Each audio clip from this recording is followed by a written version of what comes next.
follow your passion first. First. When I retired from the game, I sat there asking kind of all the wrong questions. What's the biggest industry I can get into? And it's all the wrong stuff. And you got to sit there and ask yourself, okay, what am I truly passionate about? What do I enjoy doing? And when you feel that way, honestly, you feel like you have never worked a day in your life. It's the most fun thing in the world. You get up in the morning excited about what you're doing. And you got to be really honest with yourself about it. If you wake up in the morning and you're dreading going to work, dude, do something else. Right. Do something else. And those are hard decisions to make. But when you make those decisions, it's a very liberating experience. And you find out that the rewards will come.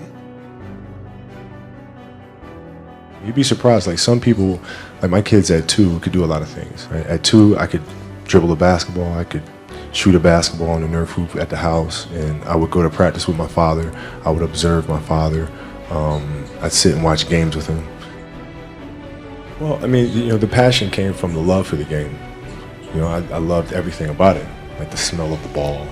The smell of like brand new sneakers. And like the sound the ball makes when it hits the ground.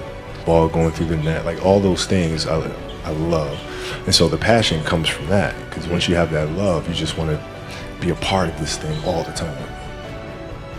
I was born to play basketball, you know what I mean? And I played a lot of different sports, but nothing brought me the sense of peace and of escape, that the game of basketball did.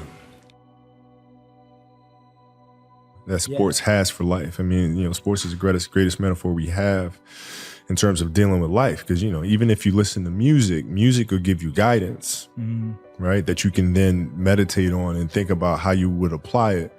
In sports, you have to apply it in the here and now. You're faced with challenges moment to moment. You're faced with pressures and anxiety and communication or the lack thereof and all sort of stuff. Like, it's in the moment. So you have to live it. And when you practice those things, you become better at it. But I just feel like in this day and age, our children have become less imaginative about how to problem solve. And parents and coaches have become more directive in trying to mandate or give orders or teach kids how to think and teach kids how to behave and tell them how to behave versus teaching them how to behave. Basketball for me was the most important thing. So everything I saw, whether it was TV shows, whether it was books I read, people I talked to, everything was done to try to learn how to become a better basketball player. Everything. And so when you have that point of view, then literally the world becomes your library to help you to become better at your craft. I growing up in Italy. When I first moved over there, it was, I didn't speak Italian. I didn't have any friends. I had the game of basketball, and through sport and playing soccer, I was able to make friends and build connections.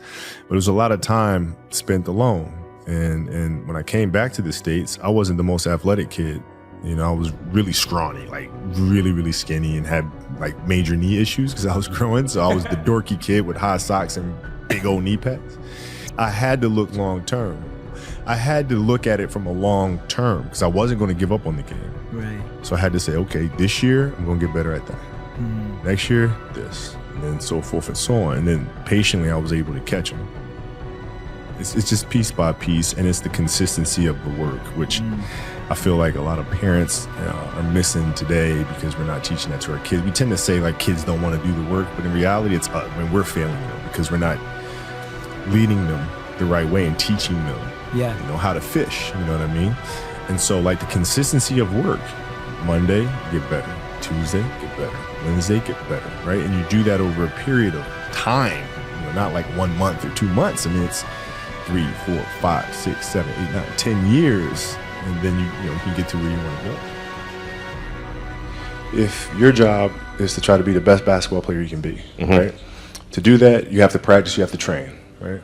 You want to train as much as you can, as often as you can.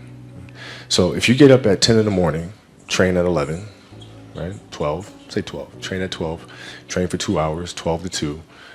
You have to let your body recover. So you eat, recover, whatever. You get back out, you train, start training again at 6. Train from 6 to 8, right? And now you go home, you shower, you eat dinner, you go to bed, you wake up, you do it again, right? Those are 2 sessions. Right? Now imagine you wake up at 3, you train at 4. You go 4 to 6, come home, breakfast, relax, blah, blah, blah. Now you're back at it again, 9 to 11, right? You relax, and now all of a sudden you're back at it again, 2 to 4, and now you're back at it again, 7 to 9. Look how much more training I have done by simply starting at 4, right? And so now you do that, and as the years go on, the separation that you have with your competitors and your peers just grows larger and larger and larger and larger and larger. And by year 5 or 6, doesn't matter what kind of work they do in the summer, they're never going to catch up because they're 5 years behind. Right? So it makes sense to get up and start your day early because you can get more work in. I expected to win. Like I expected us to win championships. I expected us to win 5. Quite honestly, I expected us to win 8.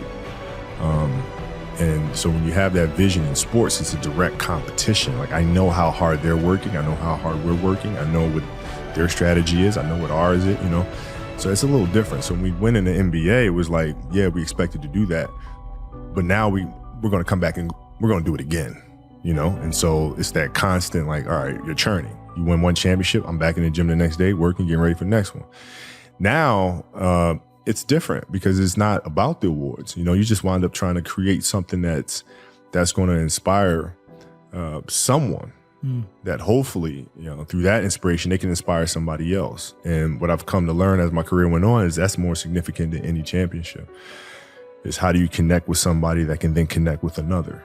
And then with whether the awards come or not, that's for, the Academy Award body to decide. Yeah. But, like for us, it's just to try to create things.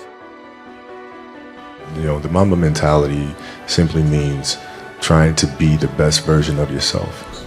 That's what the mentality means. It means every day, you're trying to become better. And it's a constant quest. It's an infinite quest.